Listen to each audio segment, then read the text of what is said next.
So hello students, welcome है आपका हमारे इस चैनल में। और आज हम लेकर आए हैं MHI 101 का गैस पेपर। तो इम्पॉर्टेंट क्वेश्चन का ये सेट है जो आप एग्ज़ाम में तैयारी करने वाले हो। तो कई सारे स्टूडेंट्स को एक कन्फ्यूज़न रहती है कि उनको क्या पूरी बुक पढ़नी है, क्या पढ़ना है, लास्ट टाइम चल रहा है, कैसे तैयारी करें। तो ये सारी कन्फ्यूज़न रहती है लोगों के माइंड में, ख़ासतौर पर स्टूडेंट्स तो इसमें बहुत कन्फ्यूज़ रहते हैं। तो आपको इस वीडियो में ये पूरा जो है इम्पॉर्टेंट क्वेश्चंस का सेट बिल्कुल फ्री मिलने वाला है। आपको क्या करना है, इसके लिए कुछ भी नहीं करना, आपको सिर्फ चैनल को सब्सक्राइब करना है। तो पहले आप सब्सक्राइब कर दो। कर दिया? चलिए ठीक है। तो ये हम आ गए अपने PDF पर। पूरा PDF, पूरा आपका जो ये सेट ऑफ इम्पॉर्टेंट क्वेश्चंस आपको एंड तक देखना है वीडियो। और एंड में एक बहुत इम्पॉर्टेंट बात है, इम्पॉर्टेंट एक हैक है, इसे ट्रिक भी कह सकते हैं, वो मैं आपको बताऊँगी। तो चलिए फ़िलहाल हम अपने वीडियो को शुरू करते हैं। अच्छा, वीडियो शुरू करने से पहले आपको और एक इम्पॉर्टेंट चीज़ बताएं। आप अपने नोटबुक को लेके बैठ सकते हैं, क्योंकि इसमें इम्पॉर्टेंट जो नोट्स होंगे वो आप टाइप भी लिख सकते हो। सबसे पहला हमारा क्वेश्चन है, briefly discuss the origin of humans. तो ओरिजिन ऑफ ह्यूमंस आपको बेसिकली बताना है। आप how it was beginning, human revolution कैसे हुआ। और बेसिकली 2.5 से 2 मिलियन साल पहले होमो हिबिलस थे, जो कि बेसिकली उन्होंने जो है उनकी शुरुआत की। और फिर जब ये स्टडी की गई तो होमो हिबिलस जो थे वो फर्स्ट होमिनियन स्पीशीज़ मानी गई थी। और एक ऐसी स्पीशीज़ जो कि टूल बनाना जानती थी, है ना। टूल मतलब ये मान लो आप शिकार करने के लिए कुछ तो चीज़ों की ज़रूरत पड़ती है ना, वो चीज़ें जो बनाना जानती थी वो ये वाली प्रजाति थी। उसके बाद अब देखें कि जो वो वाला टाइम ख़त्म हुआ, होमो सेपियंस का टाइम आया। तो होमो सेपियंस बेसिकली हमारा ही साइंटिफिक नेम है, जो आज का मॉडर्न ह्यूमंस हैं। और इसके साथ होमो इरेक्टस, जो कि पूरे के पूरे अफ्रीका में फैले पड़े थे, यूरेशिया में भी। Homo erectus was characterized by the larger brain size. उनका बहुत बड़ा साइज़ था। अभी मेरे पास फ़ोटो नहीं, तो मैं आपको थोड़ा सा डिफरेंस करवाती फ़ोटो में, तो आपको पता चलता है कि भाई अच्छा इन दोनों में क्या डिफरेंस था। तो ये था। फिर उसके बाद का जो टाइम आया, फिर ऑब्वियसली मॉडर्न ह्यूमंस थे जो Homo sapien, it was also from Africa. तो होमो सेपियन जो थे पूरी तरह से अलग ही थे पिछली प्रजातियों से, क्योंकि जो पिछली प्रजाति थी लार्जर ब्रेन के साथ थी। उनसे पहले की प्रजातियों का जबड़ा थोड़ा आगे था, और उससे पहले तो आप जाओगे तो हमारे पूर्वज ऐसे भी बंदर ही माने जाते हैं। तो ये पूरा इसका आप डिटेल में पढ़ सकते हो, ईजी लैंग्वेज है, और जो आपको समझ में आ रहा है उसका अंडरलाइन कर सकते हो और इम्पॉर्टेंट पॉइंट्स को लिख सकते हो वीडियो को पॉज करके, ठीक है। अच्छा, इसमें ये भी इम्पॉर्टेंट है कि जो हमारा बेसिकली ह्यूमंस का ओरिजिन है, जो अफ्रीका से ही माना जाता है। जो अफ्रीका था उसी को उसका एक ओरिजिन प्लेस माना जाता है। तो ये अगर आपको MCQs में कई बार पूछा जाता है, अलग अलग जो एग्ज़ाम्स देते हैं बच्चे, तो इसका एक कन्फ्यूज़न ना रहे इसलिए मैं आपको बता रही हूँ। तो ये बहुत माइनर सा क्वेश्चन है। तो उनकी शुरुआत कैसे कैसे हुई होमो सेपियंस की, वो भी इसमें बताया हुआ है। तो आप इसको डिटेल में लिख सकते हो इस आंसर को, और इसके पॉइंट भी बना सकते हो। Then after we have a second question, what lessons we learn from hunter gatherers. अच्छा, एक इम्पॉर्टेंट चीज़ और है, ये जो नाम है हंटर गैदरर्स, क्वेश्चन है जैसे सेम तो नहीं आएगा। कई बार ऐसा होता है कि स्टूडेंट्स बोलते हैं कि मैम हमने तो तैयारी की थी, हमारा कुछ पेपर नहीं आया, क्वेश्चंस ही नहीं आए। तो देखिए, क्वेश्चंस ऑलमोस्ट इम्पॉर्टेंट लिए गए हैं, जो कि पूरे चैप्टर को कवर करते हैं। पूरा चैप्टर अगर मान लो आपका बुक के अंदर है, ज्ञान कोश की जो हमारे इग्नू की मेन सिलेबस बुक है, उसमें ये पूरा चैप्टर है। और आपको पूरा जो ये जैसे मान लो हंटर गैदरर्स है, तो उनको पूरा डिटेल में स्टडी करना है। ऐसा नहीं कि अब ये बोल रहा है कि what lessons we learn from hunter gatherers, आप 3 लाइन में क्वेश्चन का आंसर लिख रहे हैं, ऐसा नहीं है। Firstly you have to describe the name, hunter gatherers क्या थे, किन्हें कहा गया है। ऑब्वियसली आप जो ये आंसर लिख रहे हो ये बैचलर्स के लिए लिख रहे हो, मास्टर्स के लिए लिख रहे हो, नॉट बैचलर। तो आपको इतना आइडिया तो अब तक हो गया होगा कि आपको किस तरह से अपने आंसर्स को बढ़ाना है, पूरा डिटेल में लिखना होता है। तो ये कुछ हमारा आंसर है, जिसको आप पॉज करके देख सकते हो।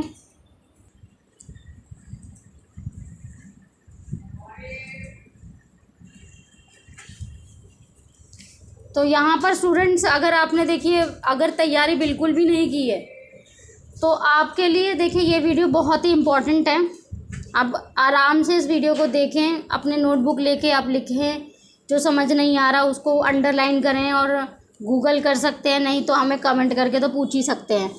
इसके अलावा अगर आप देखो MHI जो MS हिस्ट्री वाले स्टूडेंट्स, अगर किसी भी स्टूडेंट्स को ऐसा लगता है जैसे क्लासेस वगैरह लेनी है या इसके इम्पॉर्टेंट पॉइंट्स जो भी आपके पास अभी ये पेपर है ये आपको PDF चाहिए, तो उसके लिए आप व्हाट्सअप कर सकते हैं। व्हाट्सअप आपको आपकी स्क्रीन पर दिया गया है। ओके, तो अगर क्लासेस अगर नेक्स्ट सेशन, क्योंकि ये सेशन तो हमारा है निकल गया है, अगर नेक्स्ट किसी भी सेशन में आपको लगता है कि अब हाँ आपको जो क्लासेस जो होंगी वो ज़्यादा टाइम पीरियड की नहीं होती हैं, हमारी बहुत ही शॉर्ट टर्म की होती है और उसमें आपका वो है कवर कर दिया जाता है पूरा का पूरा चैप्टर, और ये जूम पे होती है। आप कई बार क्वेश्चन करते हैं स्टूडेंट्स की कैसे लेते, तो जूम पर होती है। So don't worry about that, सब कुछ आपका इंडिविजुअली आपको सारी चीज़ें बताई जाएंगी। ठीक है, तो आप चलते हैं, हम वापस आते हैं। हमारा जो what is kingship, how did it emerge, kingship क्या है भाई, इसका फंडामेंटल कॉन्सेप्ट कहाँ से आया, तो ये आपको इसमें बताना है।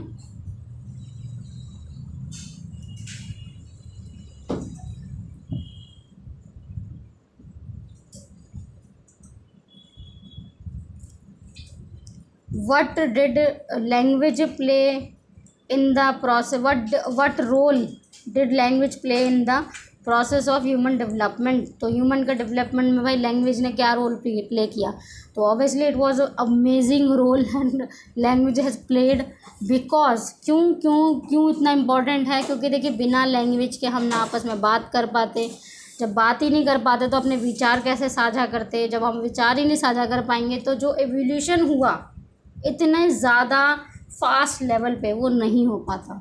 अच्छा, आप कंपेयर कर लो अपनी स्पीशीज़ को और दूसरे स्पीशीज़ को, जैसे एक नॉर्मल सी बात है, जो अभी भी मंकीज़ हैं वो अपने आपस में बात कर सकते हैं, दे कैन कोऑर्डिनेट, बट जो लैंग्वेज है वो, क्योंकि वो साइन लैंग्वेज और कुछ अलग किस्म की जो एक इशारों की लैंग्वेज भी कह सकते हो आप, वो एक type of language they use, but एक प्रॉपर लैंग्वेज जो सेट ऑफ होता है, जो किसी को डिस्क्राइब किया जाता है जिससे उनकी भावनाएं उनके विचार साझा होते हैं, वो इसमें बहुत इम्पोर्टेंट रहा है। तो किसी भी आपको देखो कंडीशन के लिए इसमें काफ़ी इम्पोर्टेंट बताए गए हैं पॉइंट ऑफ व्यूज़ भी। यहाँ पे देखो कि अर्ली ह्यूमंस की जो कम्युनिटीज़ हैं वो सारी चीज़ें डेवलप हुई, उनके एक्टिविटीज़, शेयर नॉलेज, उनका कल्चरल ट्रेडिशन, हमारा जो कल्चरल ट्रेडिशन है वो हमें कैसे पता चला, क्योंकि generation to generation it was passing on. फिर उसके बाद development of language allowed our ancestor to communicate complex ideas, हमारे एंसेस्टर्स ने कॉम्प्लेक्स आइडिया से भाई कम्युनिकेट किया, कलेक्टिव एक्शंस बनाए, कोलाबोरेट किया, मतलब बहुत अच्छी अच्छी चीज़ें की जिसको लैंग्वेज के बिना इट वाज मतलब पॉसिबल ही नहीं हो पाता।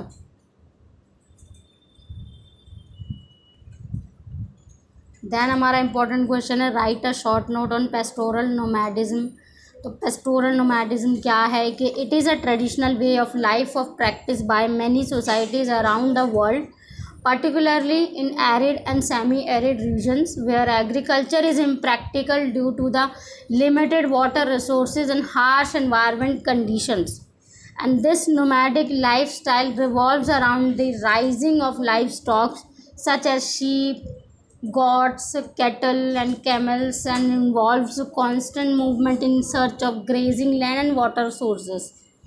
अच्छा, आपको अब तक तो पता चल गया कि भाई इसकी बेसिकली डेफिनेशन ही क्या है। तो पेस्टोरल नोमैडिज्म क्या है, ये बेसिकली एग्रीकल्चर जहाँ पे नहीं हो पाता जिन रीजन्स में, और जहाँ पर पहली बात एग्रीकल्चर कैसे होता है, क्योंकि एग्रीकल्चर हो पाता है बिकॉज पानी की अवेलेबिलिटी सबसे बड़ी बात, और एनवायरनमेंट कंडीशंस को देख के, कहीं पता चले अचानक बारिश आ गई, कहीं नेचुरल डिज़ास्टर्स आ गया, पानी तो है एक अलग मैटर।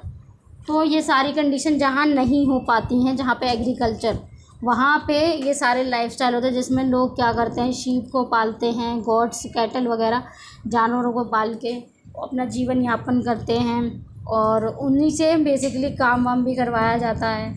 आपको तो पता ही है, देखिए बहुत सारे इसमें ट्रेडिशंस हैं हमारे, जैसे लद्दाख का ट्रेडिशन देखो आप, है ना, वहाँ पे तो यही होता है mainly. In pastoral nomadic societies, herding livestock is not an economic activity but a way of life deeply embedded in cultural traditions, social organization, and spiritual beliefs. Nomadic herders develop a profound understanding of their environment, including seasonal patterns, migration routes, and availability of resources, which they rely on to sustain themselves and their animals. तो आप इसको देखो pause करके पढ़ोगे, easily आपको समझ में आ जाएगा पेस्टोरल नोमैडिज्म क्या है, किस तरीके से।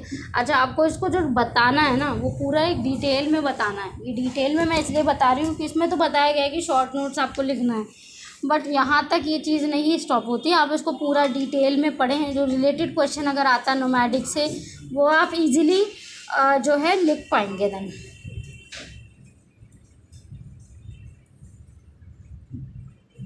हमारा यहाँ पे 6th क्वेश्चन आता है, how did agriculture influence the human societies. भाई एग्रीकल्चर कैसे ह्यूमन सोसाइटीज़ को इन्फ्लुएंस कर पाया, बहुत इम्पोर्टेंट क्वेश्चन है, बहुत ज़्यादा, इतना ज़्यादा देखिए इम्पोर्टेंट है। क्योंकि एग्रीकल्चर ही आने के बाद ह्यूमन सोसाइटीज़ में गुड्स होती हैं, गुड्स, उसका डेफिनेशन आया, उससे पहले नहीं था, उससे पहले किसी को पता ही नहीं था भाई क्या है। और अब आगे चल के जो इकोनॉमी डेवलप होगी वो इसी से होगी, गुड्स एंड इकोनॉमिक्स। आप देखते हो ना, तो एक्सचेंज जो भी होना शुरू हुआ था वो आफ्टर एग्रीकल्चर।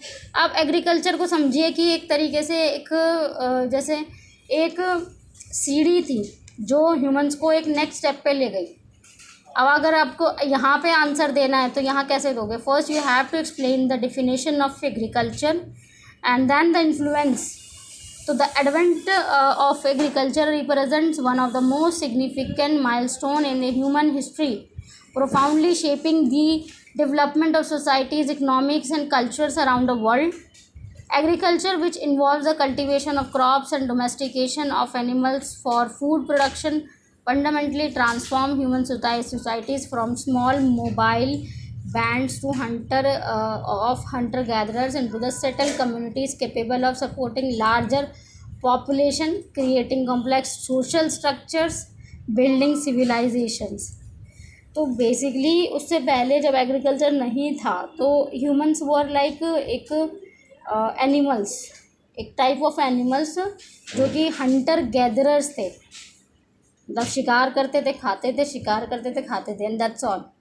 बट एग्रीकल्चर आया है ना, लोगों के अंदर क्या आई, एक पॉपुलेशन सपोर्ट, ईटिंग सपोर्ट आया, पॉपुलेशन बढ़ी, ठीक है, सोशल स्ट्रक्चर बना, सिविलाइजेशन बना। अभी हम कहते हैं ना हड़प्पा सिविलाइजेशन थी भाई, मेसोपोटामियन सिविलाइजेशन थी।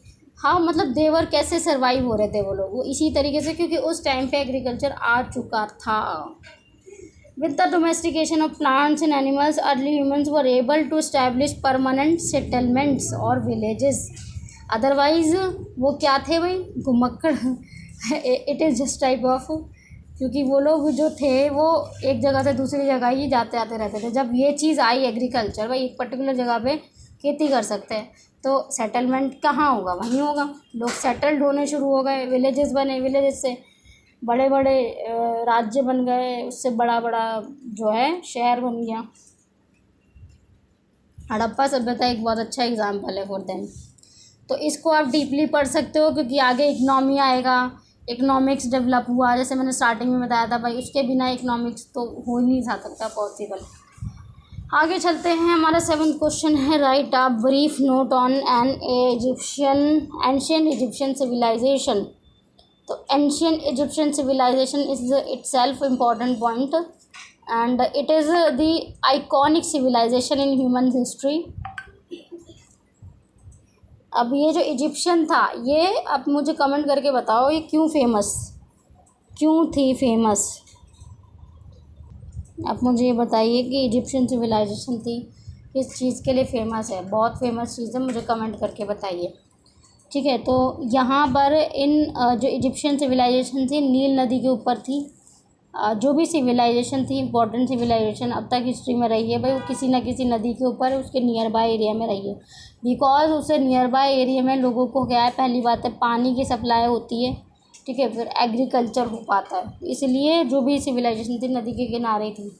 आप बोलोगे कि सिंधु घाटी सभ्यता, तो सिंधु का नदी के किनारे थी वो, ठीक है।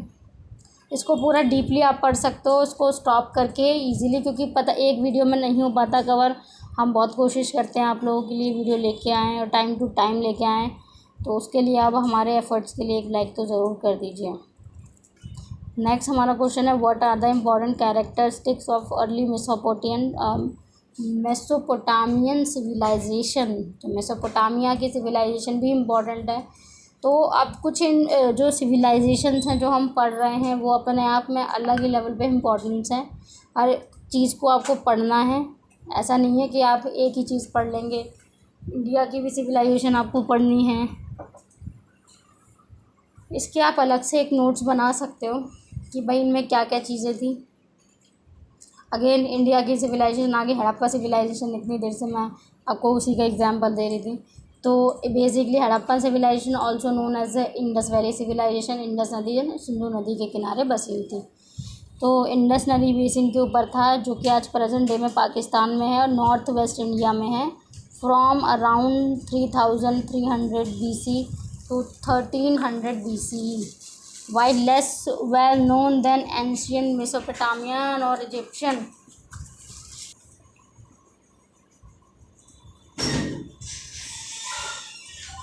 तो ये पूरा आप अच्छे से स्टडी कर सकते हैं अपने एग्ज़ाम्स के लिए। आपको इसका PDF चाहिए तो आप हमें कांटेक्ट कर सकते हैं।